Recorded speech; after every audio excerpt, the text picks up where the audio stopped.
வணக்கம். இலங்கை செய்திகளுடன் நான் நிலோஷன். விரிவான செய்திகளுக்கு முன் தலைப்புச் செய்திகள். ஐக்கிய மக்கள் சக்தி, ஐக்கிய தேசிய கட்சிகளுக்கு இடையில் இடம்பெறும் கலந்துரையாடலில் நாங்கள் இல்லை என்று பிரசன்ன ரணதுங்க தெரிவிப்பு. 26 மாதங்களுக்குள் 5113 பில்லியன் ரூபாய் உள்நாட்டு கடன். ரணிலின் திட்டங்கள் அம்பலம். எதிர்வரும் பொதுத் தேர்தலில் நிரந்தர அரசியல்வாதிகளை நீக்கி ஆற்றல் மிக்க புதிய முகங்கள் தமிழரசு கட்சியில் களமிறக்கப்பட வேண்டும் என எம்.ஏ. சுமந்திரன் சுட்டிக்காட்டு. இலங்கையின் வெளிநாட்டு தூதரகங்களில் கடமையாற்றும் முக்கியஸ்தர்களின் குடும்ப உறுப்பினர்களை திருப்பி அழைக்க அரசாங்கம் தீர்மானம். தொடர்வது விரிவான செய்திகள். நாடாளுமன்ற தேர்தலில் இணைந்து போட்டியிடுவது தொடர்பில் ஐக்கிய மக்கள் சக்தி மற்றும் ஐக்கிய தேசிய கட்சிகளுக்கு இடையில் இடம்பெறும் கலந்துரையாடலில் நாங்கள் இல்லை என ஸ்ரீலங்கா பொதுஜன பெரமுன முன்னாள் அமைச்சர் பிரசன்ன ரணதுங்க தெரிவித்தார். நாடாளுமன்ற தேர்தலில் கூட்டணி அமைத்து போட்டியிடுவது தொடர்பாக குறிப்பிட்ட போது இவ்வாறு தெரிவித்தார்.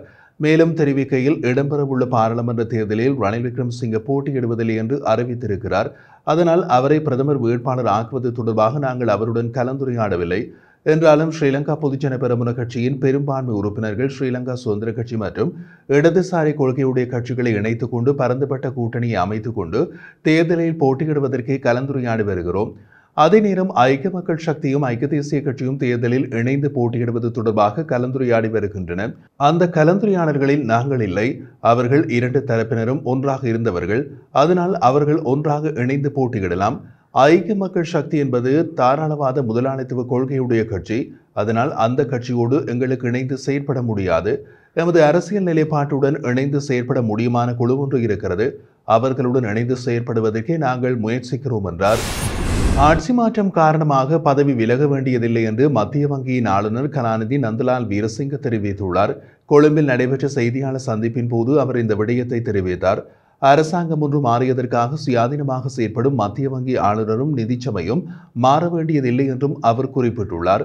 நிதிச்சபையின் உறுப்பினர்களது தனிப்பட்ட தீர்மானங்களின் அடிப்படையில் பதவி விலகலாம். எனினும் பொதுவாக அவ்வாறு பதவி விலக வேண்டிய அவசியம் இல்லை என்றும் அவர் சுட்டிக்காட்டியுள்ளார்.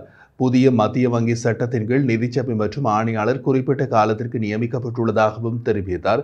பதவி காலத்தின் உச்சகளவில் சேவையை வழங்கும் பொறுப்பு தமக்கு உண்டு என்றும் நந்தலால் வீரசிங்க குறிப்பிட்டுள்ளார். இறுதி வருமான வரியை செலுத்துதல் தொடர்பாக வரி செலுத்துவோருக்கு முக்கிய அறிவிப்பு ஒன்று விடுக்கப்பட்டுள்ளது. உள்நாட்டு இறைவரி திணைக்களம் அறிக்கை ஒன்றை வெளியிட்டு இதனை தெரியப்படுத்தியுள்ளது. அந்த அறிக்கையில் 2023-2024 மதிப்பீட்டு ஆண்டுக்கான இறுதி வருமான வரியை செலுத்துதல் மற்றும் தவறுகையில் உள்ள வரியை செலுத்தி முடித்தல் தொடர்பாக விளக்கம் அளித்துள்ளது.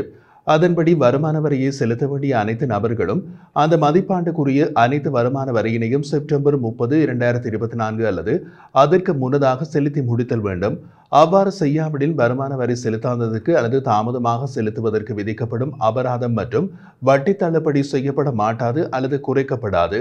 மேலும் அக்டோபர் 30, 2024 அன்று அல்லது அதற்கு முன் நிலுவையில் உள்ள அனைத்து இயல்பு நிலை வரிகளையும் செலுத்தி முடிக்க வேண்டும். அந்த திகதிக்கு பிறகு செலுத்த தவறுகையில் உள்நாட்டு இறைவரி சட்ட நீதிகளுக்கு அமைவாக உள்நாட்டு சட்ட நடவடிக்கைகள் உள்ளடங்கலாக கடுமையான சேகரிப்பு நடவடிக்கைகள் மேற்கொள்ளப்படும் என்றும் அறிவிக்கப்பட்டுள்ளது. எதிர்வரும் பொதுத் தேர்தலில் ஐக்கிய மக்கள் கூட்டணியோடு இணைந்து திருகோணமலை மாவட்டத்தில் போட்டியிடுவதற்கு அகில இலங்கை மக்கள் காங்கிரஸ் தீர்மானித்துள்ளது. அகில இலங்கை மக்கள் காங்கிரசின் திருகோணமலை மாவட்ட மத்திய குழு கூட்டத்தில் இந்த தீர்மானம் நிறைவேற்றப்பட்டதாக அந்த கட்சியின் தலைவரும் முன்னாள் நாடாளுமன்ற உறுப்பினருமான ரிஷாட் பதியுதீன் தெரிவித்துள்ளார். கிண்ணியாவில் நேற்று இடம்பெற்ற திருகோணமலை மாவட்ட மத்திய குழு கூட்டத்தின் பின்னர் ஊடகங்களுக்கு கருத்துரைத்த போது அவர் இதனை குறிப்பிட்டுள்ளார். அதே நேரம் புத்தளம் மற்றும் அம்பாறை மாவட்டங்களில் தனித்து போட்டியிடுவதற்கு தீர்மானிக்கப்பட்டுள்ளதாகவும் ரிஷாட் பதியுதீன் தெரிவித்திருந்தார். முன்னாள் ஜனாதிபதி ரணில் விக்ரமசிங்க 26 மாதங்களுக்குள் குறைந்தபட்சம் 5113 பில்லியன் ரூபாய் உள்நாட்டு கடன்களை பெற்றுள்ளதாக தகவல்கள் வெளியாகியுள்ளது. பேராதனை பல்கலைக்கழகத்தின் பொருளியல் கல்கை பிரிவின் பேராசிரியர் வசந்த் அத்துக்கூருல தொலைக்காட்சி நிகழ்ச்சி ஒன்றில் கலந்து கொண்டு கருத்து தெரிவிக்கும் போது இதனை தெரிவித்தார். 2022 ஆண்டு ஏப்ரல் மாதமளவில் மொத்த உள்நாட்டு கடன் அளவு 12,442 பில்லியன் ரூபாவாக காணப்பட்டது. 2024 ஜூன் மாதளவில் 17,555 பில்லியன் ரூபாய் வரை அதிகரிக்கப்பட்டுள்ளது. இது தொடர்பாக பேராசிரியர் மேலும் கருத்து தெரிவிக்கையில் 5,113 பில்லியன் ரூபாய் உள்நாட்டு கடன் தேறிய வகையில் அதிகரித்துள்ளமை தொடர்பாக அந்நிய செலாவணி விகித அதிகரிப்பை உள்ளிட்ட துணைநிலை காரணிகள் எதுவுமே தாக்கம் ஏற்படுத்தியதில்லை என்று தெளிவுபடுத்தினார். அதாவது நேரடியாகவே கடன் பெற்றமையினால் இந்த கடன் தொகை அதிகரித்துள்ளது என்று அவர் தெரிவித்தார்.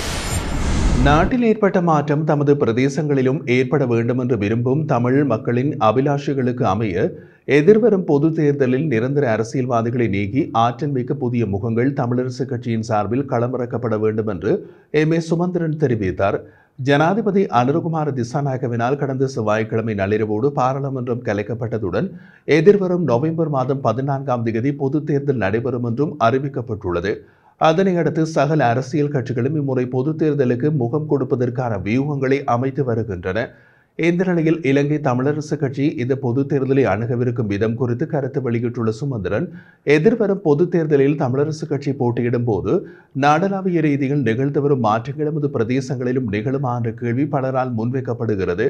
குறிப்பாக நிரந்தர அரசியல்வாதிகளை நீக்கி இளையவர்கள், பெண்கள், ஆற்றல் உடையவர்கள், அனுபவசாலிகள் என்று பொருத்தமான தரப்பினரை அரசியல் கட்சிகள் முன்னிறுத்துமா என்ற அங்கலாய்ப்பு நம் மக்கள் மத்தியில் உள்ளது.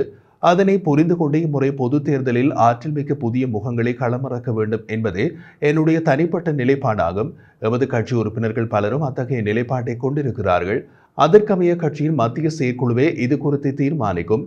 இருப்பினும் அந்த தீர்மானம் மக்களின் விருப்பத்தை பிரதிபலிக்கும் வகையில் அமைய வேண்டும் என்றும் தெரிவித்திருந்தார். மதுபான சாலைகளுக்கான அனுமதி பத்திரங்கள் வழங்கப்பட்டு இடம்பெற்ற வர்த்தகமும் தொடர்பான தகவல்கள் எதிர்வரும் காலங்களில் மக்களுக்கு முழுமையான தரவுகளோடு வெளிப்படுத்தப்படும் என தேசிய மக்கள் சக்தியின் நிறைவேற்றுக்குழு உறுப்பினர் வசந்த சமரசிங்க தெரிவித்துள்ளார். கொழும்பில் நேற்றைய தினம் ஊடகங்களுக்கு கருத்துரைத்த போது அவர் அதனை குறிப்பிட்டுள்ளார். மதுபான சாலை அனுமதி பத்திரங்களை விற்பனை செய்து தேர்தல் பிரச்சார செயற்பாடுகளுக்காக பணம் பெறப்பட்டுள்ளமை தற்போது தெரிய வந்துள்ளது. அதேபோன்று அனாவசியமான இடங்களில் காணப்படும் மதுபான சாலைகளையும் அகற்றுவதற்கு நடவடிக்கை எடுக்கப்படும். தற்போது கொள்ளையர்கள் அனைவரும் அச்சமடைந்துள்ளார்கள். கொள்ளையர்களை அடையாளம் காணும் செயற்பாடு கட்டம் கட்டமாக முன்னெடுக்கப்படுகிறது. அவ்வாறான பலர் தற்போது வாகனங்களை விட்டு சென்றுள்ளனர். பலர் வாகனங்களை வீதியில் பயன்படுத்தாமல் மறைத்து வைத்துள்ளமை தொடர்பாகவும் தகவல் கிடைத்துள்ளதாக தேசிய மக்கள் சக்தியின் நிறைவேற்றுக்குழு உறுப்பினர் வசந்த சமரசிங்க குறிப்பிட்டார். இலங்கையின் வெளிநாட்டு தூதரகங்களில் கடமையாற்றும் முன்னாள் அமைச்சர்கள் உள்ளிட்ட முக்கியஸ்தர்களின் குடும்ப உறுப்பினர்களை திருப்பி அழைக்க அரசாங்கம் தீர்மானித்துள்ளது. கடந்த காலங்களில் ஆட்சியில் இருந்த அரசாங்கத்தின் அமைச்சர்கள் மற்றும் அரசாங்கத்திற்கு நெருக்கமான முக்கியஸ்தர்களின் குடும்ப உறுப்பினர்கள் வெளிநாடுகளில் உள்ள இலங்கை தூதரகங்களின் முக்கிய பதவிகளில் அமர்த்தப்பட்டிருந்தனர். இந்த நிலையில் தற்போதைய தேசிய மக்கள் சக்தி அரசாங்கமானது அரசியல் செல்வாக்கின் அடிப்படையில் எந்த ஒரு நியமனத்தையும் வழங்குவதில்லை என்ற நிலைப்பாட்டில் உள்ளது. அதன் காரணமாக போதிய தகுதிகள் இன்றி கடந்த காலங்களில் வெளிநாடுகளில் உள்ள இலங்கை தூதரகங்களில் அரசியல் செல்வாக்கின் அடிப்படையில் நியமிக்கப்பட்ட அதிகாரிகளை திருப்பி அழைக்க அரசாங்கம் தீர்மானித்துள்ளது. எதிர்வரும் நாட்களில் அவர்கள் திருப்பி அழைக்கப்பட்டு அந்த இடங்களுக்கு ராஜதந்திர துறையில் அனுபவம் வாய்ந்தவர்கள் நியமிக்கப்பட உள்ளதாகவும் தெரிய வருகிறது.